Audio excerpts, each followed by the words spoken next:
Popularity. What is it made of? How does a person get to be popular with lots of people and have a few close friends, too? Let's watch and see what makes people like one person and not another.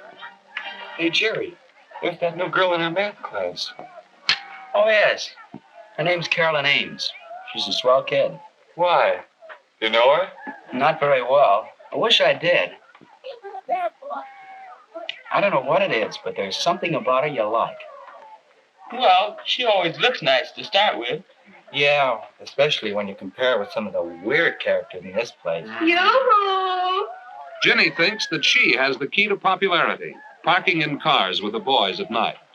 When Jerry brags about taking Ginny out, he learns that she dates all the boys, and he feels less important. What about Ginny? Bill? Does that make her really popular? Do the boys and girls like her? Is she welcome to join this group? Before class. Hi, Betty. Ellie. You can rest your tray here, Ginny, for a minute. Thanks. Say, Wally, how's the play coming along? Oh, okay, Jenny. Here, Jenny. No, Thanks, girls Jerry. who park in cars are not really popular.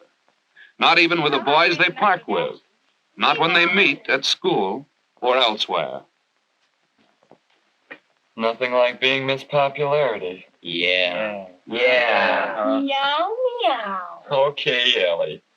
Now there's a girl that'd really get my vote. Let that go over, huh? Okay. Yeah, go ahead. Why not? Now, why do they invite Carolyn to join their group when Ginny wasn't welcome? Is it because they like the way she looks and dresses? Because she seems as interested in girls as in boys? Because they've heard no scandal about her? I guess you know everybody, don't you, Carolyn? Hi. I've seen you around. I don't think Richard. Carolyn Ames. Betty's the lead in our class play. Oh, yes. I looked in on it till yesterday. We're all in on it in one way or another. I'm on the costume committee. And Jerry and I are stagehands. Two among a dozen or so. How about you, Wally? Where do you fit in all this? Oh, I'm a one-man team that does a job with no glory attached. I gather the props together. And boy, what a headache. You sound like you need a helper. Could I lend a hand? Would you? I mean, would you really? Sure, I'd like it. I don't know anything about props, but I could learn. Well, I need some help too, Carolyn. Hey, lay off. I saw her first.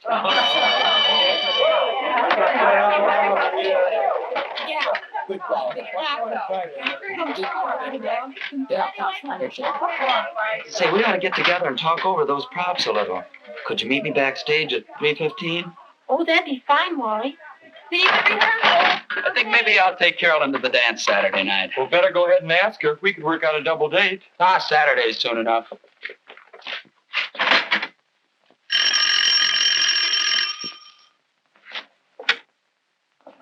Hello. Oh, hello, Wally. I was wondering if you'd like to go to the Strand to see a movie Saturday night. And then go over to Teen Town, maybe. Well, yes, Or if you'd rather go with the gang on a skating party and weenie roast. We'd have to leave earlier for that, though. But we get home at a decent time. Oh, the skating sounds like loads of fun. Wally has used a lot of common sense in putting the invitation this way. It shows he has thought about what Carolyn might like, and he has implied his price range, so she will have some idea of what he can afford when she makes her choice. Carolyn likes it better this way, too. It's doing the girl no favor to leave it entirely up to her. It puts her on a spot. All right, Wally. On Saturday at 5 then. Bye. Well, that phone call didn't go on for hours. A pretty sensible attitude toward telephone conversations. Carolyn keeps a date calendar. Not a bad idea. She'll never have the embarrassment of forgetting a date or of being ready an hour too late. That's a good note to write yourself. Any night. But especially when you're getting ready for a date. There. You too can do a manicure, Ellie.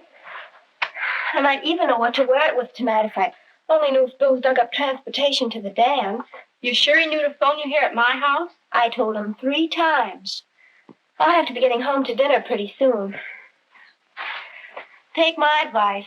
Think twice before you start going steady. Don't you ever go out with anyone else at all?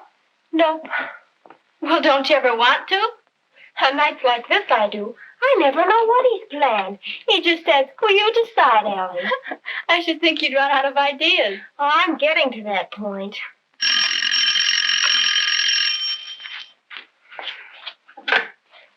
Hello? Oh, hello, Jerry. Oh, the props are coming along all right. That's good. Hey, Carolyn, how about a date?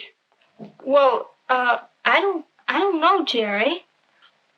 When did you have in mind? Well, what are you doing tonight? I'm awfully sorry, but I have a date for tonight, Jerry. Tomorrow? No, I'm sorry. Well, call me early next week, Jerry. Okay, Carolyn. Thanks a lot just the same. Goodbye. Can you imagine that, Ellie? He wanted a date for tonight. Sounds like your asking her so late went over like a lead balloon, Mother. Maybe so. Well, let's see what else we can do about tonight. No, it isn't too promising for Jerry. But after all, it's no compliment to any girl to call her so late she thinks she's a very last resort. And sometimes a girl likes a chance to get ready for a date.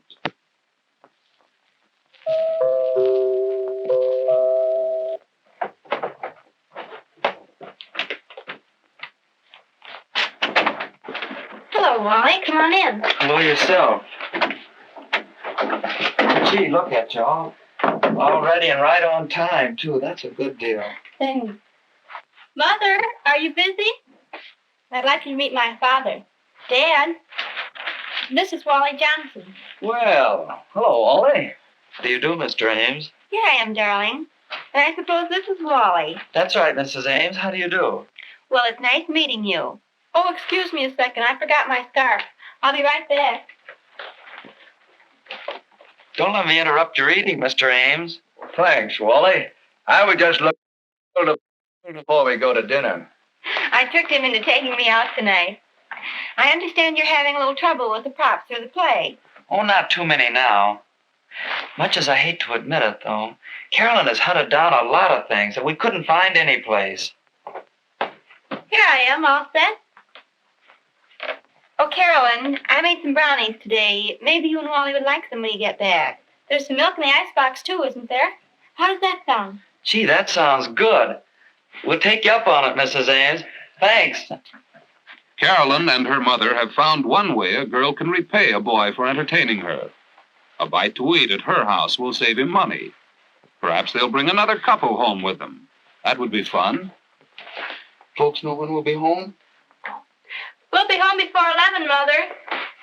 Wally and Carolyn are saved the embarrassment of the argument about coming in at night. That was settled before Wally arrived. The hour was decided after considering such things as where Carolyn and Wally are going on their date, whether tomorrow is a school day, and how many dates she has had recently. Do you have your key, dear?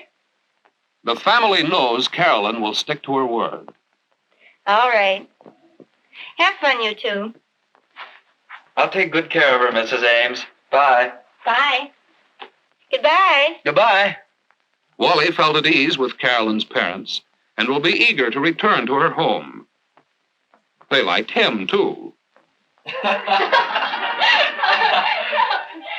He is proud to be with Carolyn because she looks well, is friendly with everyone, and is considerate of their feelings. She likes him for these same reasons, and also because he is fun to be with. Home, parents, and personality all help boys and girls to be popular.